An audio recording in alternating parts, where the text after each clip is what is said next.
Okay guys, welcome to session 3 of prepared poultry dishes. Today we're doing a Malaysian chicken curry, quite a dry curry. And what we're going to learn today is a little bit about using Malaysian ingredients, obviously Malaysian cooking techniques, but also how to cut a chicken into what we call cut for sautés.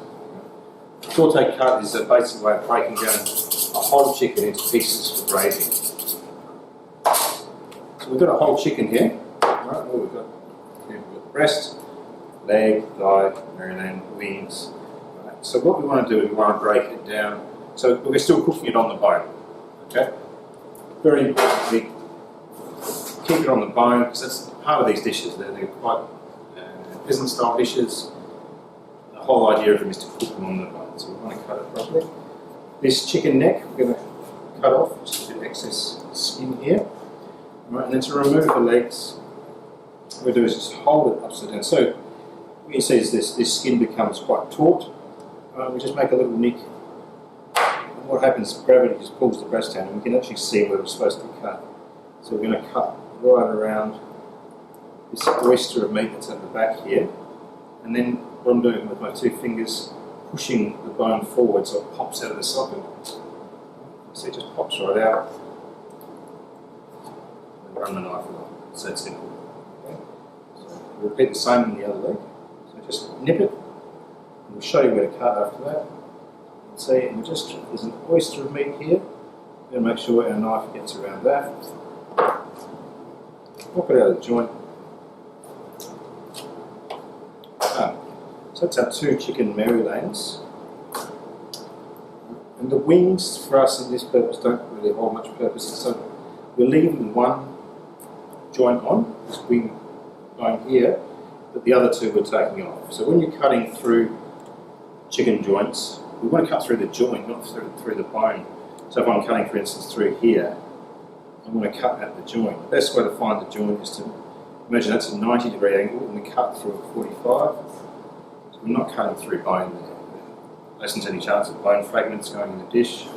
So we do the same here. So what I'm doing is I'm holding this out to a 45-degree angle. I'm just cutting straight through the joint. It just means I'm not cutting through any bone. Once I've got to this stage, for a chicken sauté cut, normally if we're breaking down chicken, I'll take the whole breast off in one go, but because we want to keep this one on the bone, we're going to go a third of the way up down one side and then cut straight down. So just to visually look at a third of the way to here. So if you break it into 3, 2, 3, I'm cutting a third of the way up and then straight down. Give me one breast cut and do the same on the other side. There's a video of this on Blackboard if you want to have a look. If I do get any of the chicken frame, the chicken bones I can dig in, just nip them away. So that's 2 breast cuts there. And the other 2 breast cuts I want to get, I'm going to hold the chicken upright like this and cut straight down. So I'm sawing off the back part of the chicken. And then what I've got left here, I want to cut in half. So straight down. So I've got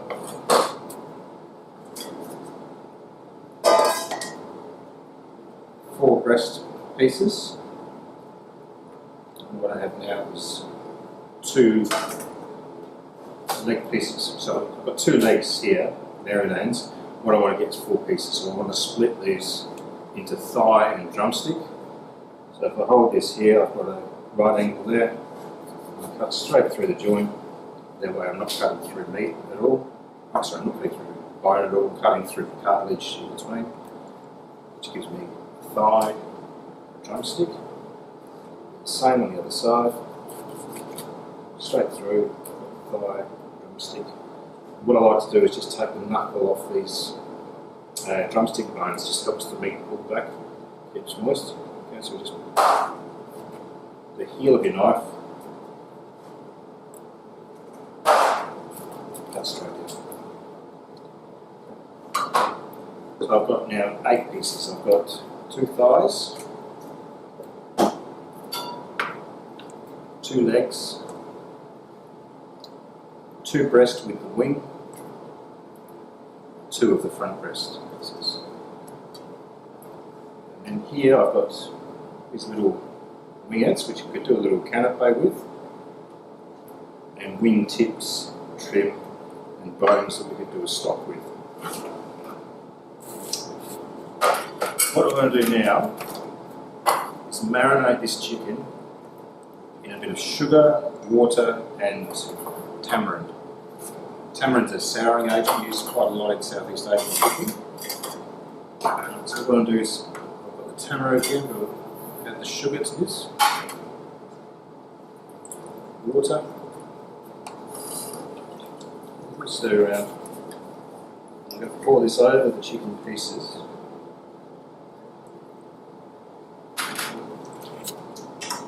I'm just going to let them marinate for about 20 minutes. Okay, so what we want to do now, we want to prepare the sauce that we're going to cook this chicken in. And this requires us making a paste, frying some onions, and roasting this paste in some oil. It's fragrant. And then adding the chicken, coconut water, and the sort of tamarind water that's in here, we're going to cook in as well. So what I want to start off doing is just getting these onions, finely chopped onions, just on a very low heat while I make this, we call rempah, much like we call curry paste. I think it's spice paste. Go to Malaysia, you'll see this on sale in markets, just the rempah itself, so people can take it home and cook it. But what this one contains, we've got in here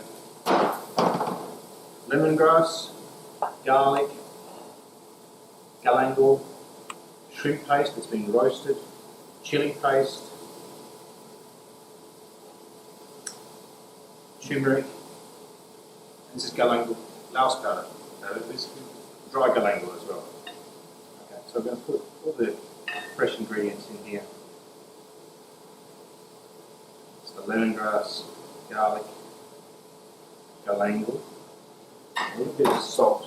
The salt's going to act as an abrasive. It's really going to help us grind this paste down. Now,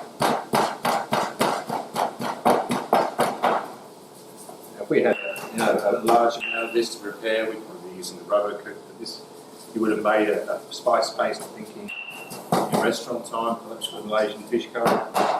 Similar idea, different ingredients, but the same principle. So just make a fragrant, nice paste. There's the galangal and the garlic and the shrimp paste that's harsh when I break it down, so when they hit the oil, they just dissolve, disperse. Goes right through the sauce rather than having particles of it. Galangal in particular can be very woody.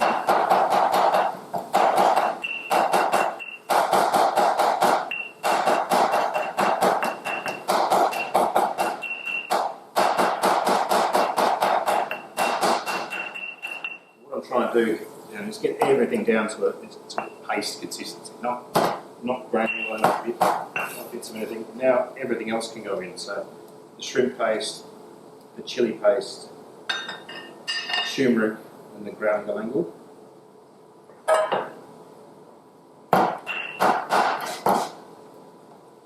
Just mixing this up to a paste in the mortar pestle. Great for making smaller amounts.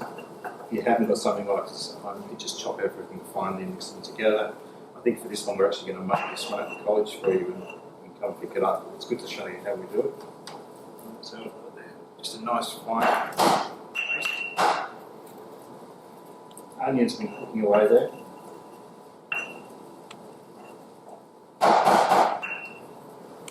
So I'm going to add to the onions this paste.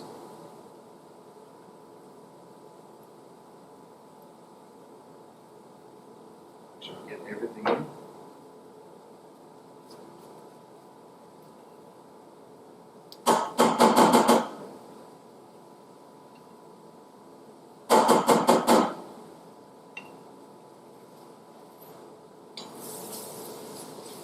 Turn the heat up a little bit. So I really want to fry this paste and get the harshness out of it so it becomes quite non-abrasive, not quite smooth. Get the raw taste out of it.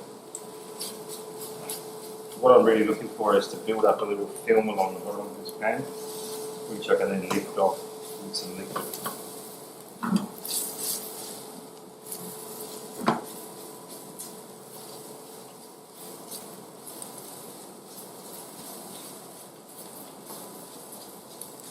punchy, nice and fragrant. It smells delicious.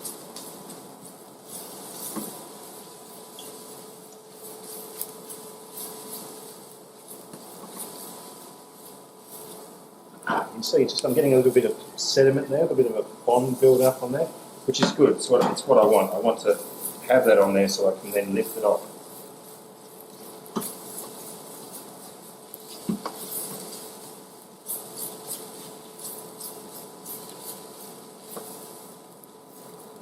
This is quite a dry sort of curry, this one. It's not as in the meat's not dry, the meat's very nice and succulent, but there's not a whole lot of sauce that it cooks in.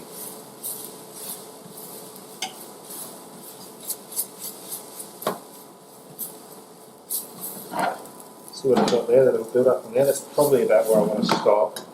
What I'm going to do is I'm going to add some coconut milk. Just try and lift everything off the bottom here.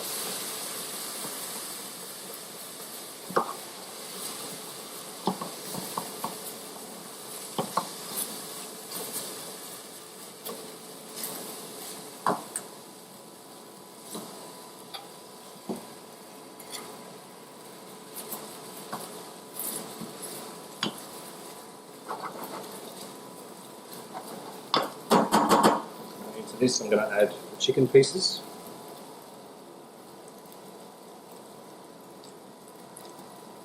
I'm putting them skin down.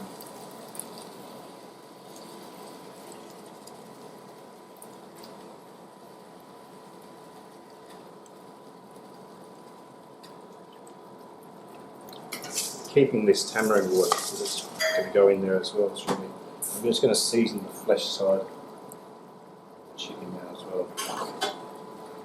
So it's just cooking away nicely in there. Looking good, Ben. Yum, huh? Dinner tonight. Smell good? Yeah, smells beautiful. Turning it over now to get the skin side facing up. Do that, then I'm going to add the tamarind water. I'm going to put the lid on it. Carry on cooking with the lid. You can see there's not going to be a whole lot of sauce in this one. It's just the style of curry it is. So that's it there. Tamarind water goes in. A little more seasoning on the chicken skin, which hasn't been seasoned yet.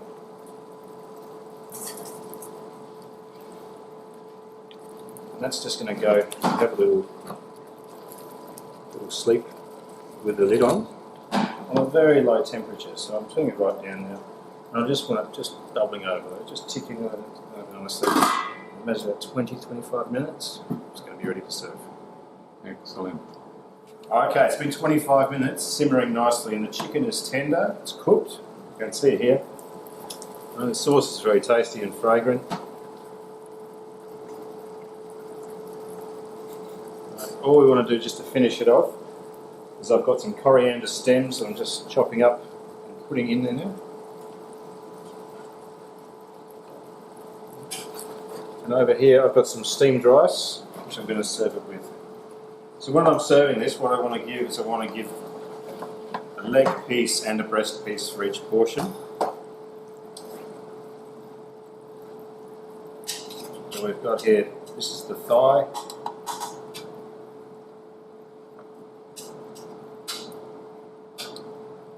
Breast, and give a drumstick as well.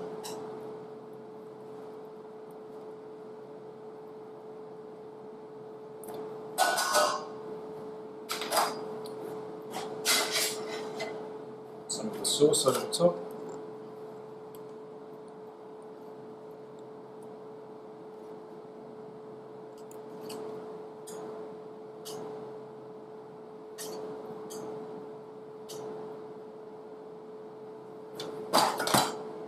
Finish it with some coriander and some sliced red chilies. Clean up.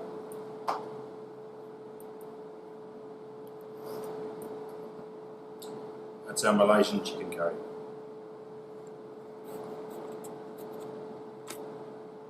Yummy, huh?